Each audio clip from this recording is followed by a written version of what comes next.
Hello guys, today I will be showing you how to use a VPN on Windows.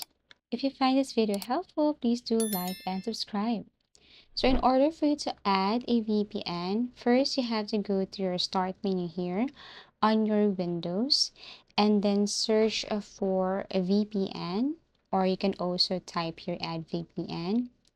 You can also go to your settings, tap open, and then here you have to look for network and internet. Here on the left side, you have to scroll down and look for VPN. Tap on VPN and then tap on add a VPN connection. All you have to do is to enter some information here. Now let's start with VPN provider. If you click this one, there is this Windows built in. Next is connection name. You can just add whatever you want to add here. So let's just say VPN Connect. Now for address, I'm going to introduce to you this vpnbook.com. You just have to go to the site and then you have to scroll down here. In this section, you have to tap on this PPTP. Then look for a VPN provider here.